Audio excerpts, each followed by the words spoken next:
madrasah masa lampau. Kita nak cari jawapan kontekstual yang current kontemporari. Macam mana kehidupan sekarang? Orang yang lekat dengan cek, dia walaupun nak pergi kerja, anak sama hantar pergi asuh, pergi kerja balik, keluar rumah gelap, matahari tak naik lagi, balik matahari dah turun, sibuk dengan kehidupan. Macam mana nak selesai tak laku lah. Dan kita pergi tengok tempat-tempat ini hebat, kata universiti tu pun kita tak percaya. Sebab apa? Dia cerita pun lebih banyak dunia. Orang keliling kita pun cerita kejayaan pun tak jelas, kebahagiaan pun nampak macam terabut. Dia boleh rasa macam tak dapat lagi jawapan yang contemporary. Sampai boleh jumpa orang pada tahun 2002 masa jalan ke Putrajaya, terlibat satu buku. Buku dia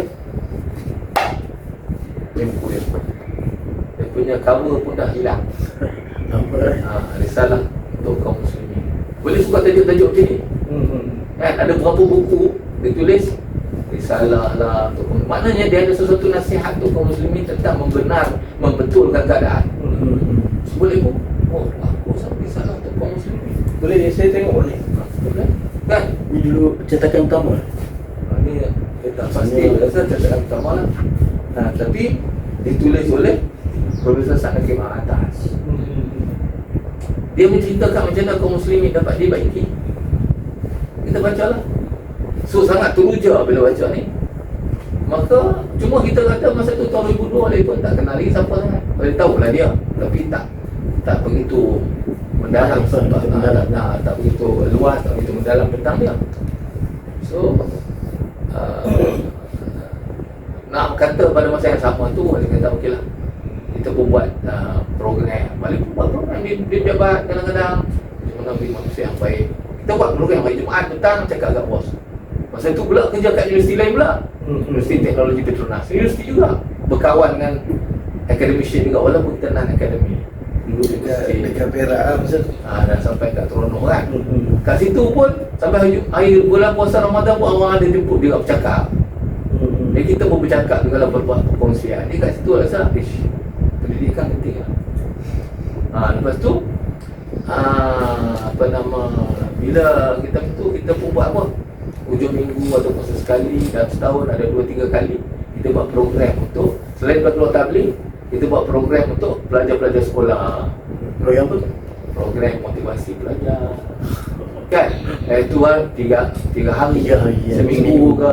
Kita buat program. Hotel Limau Papan lah, banyak tempat lah kita dicari. Budak-budak datang, kita buat peringatan, kita buat bangun tahajud, kita buat physical work, kita lalu sungai. Kita lah buat macam-macam game simulasi lah. Simulasi permainan untuk buat pembaikan budak-budak. Lepas tu janjilah kat bapak 3 hari bersama kita, seminggu rumah kita, anak-anak daripada nakal akan jadi baik. Dalam hati betul. Pasal apa? Mana boleh? Mana boleh? Kan? Masa tempoh masa. 200 hari, 250 hari dia duduk dalam suasana yang tak faham tujuan hidup. Kan? Merayau sana merayau sini, duduk dengan kita seminggu nak ubah jadi orang bertakwa, taat, anak yang taat, anak boleh baca Quran, boleh hafal Quran tu. Kononnya ya. Sebab apa? Bersama kita ada Ustaz Al-Hafiz juga. Kan? Jadi kita pun ingat macam tu. Bila lama-lama boleh rasa tu menipu diri. Tak boleh. So panggil Ustaz ni dulu sama. Tuan, Ustaz, kita kena buat sekolah. Nak serius. Tabligh sekolah juga, tapi dia sekolah yang bergerak sana sini. Dia tak sempat nak mengutamakan ilmu. Dia mengutamakan dakwah. Isi dia tak boleh kembang. Sebab apa? Dia untuk orang awam, untuk mengambil orang pada menyedarkan orang akan kepentingan agama. Tetapi nak tahu ilmu mendalam, lepas sekolah. Dia kata saya pernah ambil masa di sekolah dan nak tua di sekolah nak meninggal di institusi pendidikan. Maka bila saya jajah benda-benda itu, dapatlah satu orang ustaz. Nama dia Ustaz Rahimi. Ustaz Rahimi pula kawanlah satu orang ustaz, nama dia Ustaz Aziz Abdul Aziz. Ustaz Abdul Aziz pula kawan pada Mak Wan. Tahu? Mak Wan? Pengasas bersama sekolah ni kan? Mak dia ni. So dia, rupanya Ustaz Aziz dengan Mak Wan selalu bersimpang. Bila dia pergi mengajar kat rumah Mak Wan kan panggil dia setiap minggu 2 hari, 2 malam atau semalam datang mengajar Quran kepada keluarga. Sambil mengajar Quran keluarga tu, dia cerita kat Ustaz Aziz, Mak Wan ni pengarahan tanah PKP. So eloklah Mak Wan pun nak pencet, kat Wan nak pencet lah 2 tahun lagi ke apa. Kan? So apa kata kalau kawan usahakan dapat tanah, kita buat sekolah. So bila dia dapat macam tu, dia pun nak cari orang siapa boleh sama-sama untuk kita Bilang sekolah Mawar dapatkan tanah, Mawar dapatkan tanah dan apa nama kita buat bangunan dan sekolah. Lepas tu dia sembang kat kawan dia, Ustaz Rahim. Dia kata ada orang nak buat sekolah, boleh tak cari siapa? Ustaz Rahim tu kawan Walid. Dia kata saya tahu satu orang ni arkitek di Petronas, dia ada duit, dia pandai pula bangunan, dia pun sembang pasal kita kena buat sekolah, kita bawa dia. So dia kenalkanlah Walid dengan Mawar. Kami kenal lah dengan Mawar. So Walid jumpa Mawar lah. Sebelum 10 tahun saya ngajar baru tahu kisah dia. Kan? Itu kisah dia. Itu boleh tak cerita lagi tau lepas tu jadi macam mana. Jadi sebenarnya lepas tu jadi macam mana ialah balik pun Mak Wan. Orang kata boleh tolong lukis bangunan macam mana. Nangis tadi boleh cakap bukan saya nak buat bangunan, saya pun nak dulu itu kan nak mengajar. Ya betul. Dia pula nak bersama kan. Dia dah suruh dia buat lukisannya. Dia nak bersama. Saya nak bersama. Nak buat sekolah. Saya cakap itulah. So kita pun usahakan. Mak Wan pun tolong bantu register lah buat semua sebagai persatuan Datuk Pertubuhan. Buat lah. Dah betul lepas dah bangunan. Bangun dulu. Dah panggil lah ustaz-ustaz kita mengajar. Ada kita Ustaz Lokman, Ustaz Aziz, Ustaz Musa. Ustaz Musa pun datang lah baca kitab. So, Musa sekarang. Dia datang baca kitab juga. Dia dah lama kena balik. Ustaz Faiz menjadi dia punya student. Kan? Dan kita pun kat sekolah. Kan? So Ustaz. Tetapi yang satu kita ada soalan. Untuk sekolah macam mana? Sebab masa tu tak belajar lagi dengan Profesor Sanaga Atas dan juga anak murid dia. Tak belajar lagi betul apa itu pendidikan. Masih lagi rasa ada sesuatu kena buat tentang pendidikan yang betul. Tapi pendidikan yang jelas tau.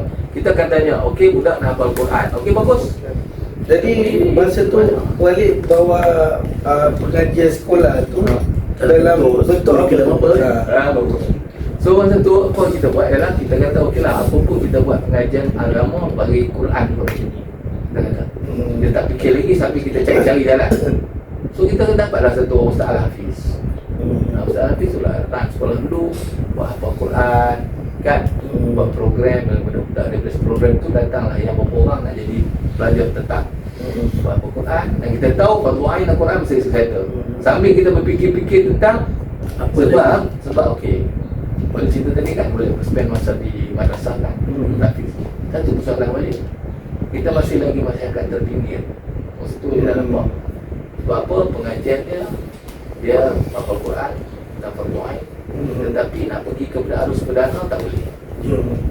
Dan dia juga nak dapatkan nak membuat contribution ataupun sumbangan yang luas kepada masyarakat agak terhad.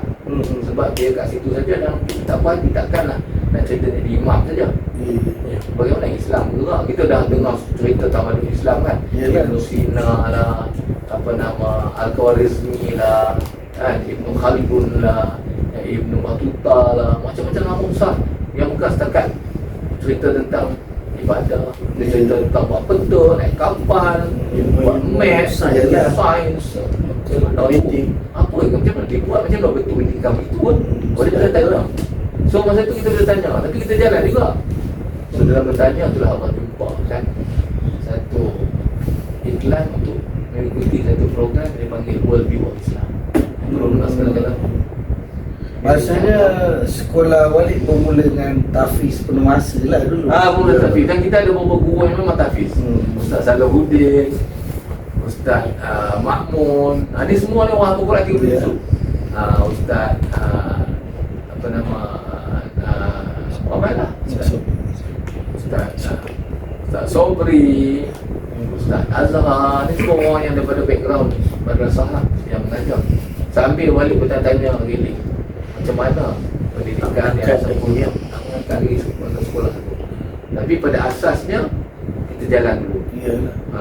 Tahun 2011 berlaku perubahan pada pemikiran Walid apabila Walid mendapat jawapan tentang pendidikan dan sebagainya. Jadi konsep mereka ialah dinamakan ta'adil.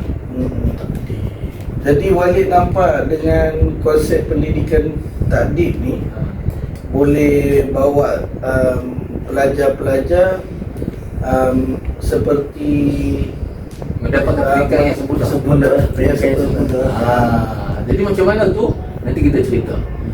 Dia nak sentuh tentang apa? Satu, pendidikan apa yang disebut sebagai berkonsepkan tadi. Apa masalah pendidikan yang ada? Sebab kita tahu kita ada masalah besar dalam pendidikan. Apa kesan yang ada sekarang? Dan macam mana kita nak tawarkan berdasarkan konsep tadi, kita nak tahu sekolah macam mana. Kita akan cerita dalam sesi yang akan datang. InsyaAllah. Menarik, sangat menarik. Itu dia pun lah kita So, kongsi. kalau tak duduk podcast ni mungkin tak tahu kisah panjang ni. Selalu sembang gitu je. Jadi penting juga untuk masyarakat tahu tentang pendidikan tu apa sebenarnya. Jadi itu lebih kurang. Jadi latar belakang macam mana Walid sebagai orang yang itu menjadi satu orang pendidik dan buka institusi pendidikan, dan apakah menyebabkan kita dapat wujudkan sekolah ni bagaimana, dan akhirnya nanti kita akan cerita konsep pendidikan itu sendiri yang kita tawarkan. Itu lebih kurang. Untuk podcast kali ini kita hanya buat perkongsian itu. InsyaAllah. InsyaAllah. Terima kasih banyak Walid atas perkongsian petang ni. Alhamdulillah, kita ucapkan terima kasih. Semoga kita dapat manfaat yang banyak daripada ni kan. Dan semoga hasil daripada apa yang kita usahakan ni dapat memberi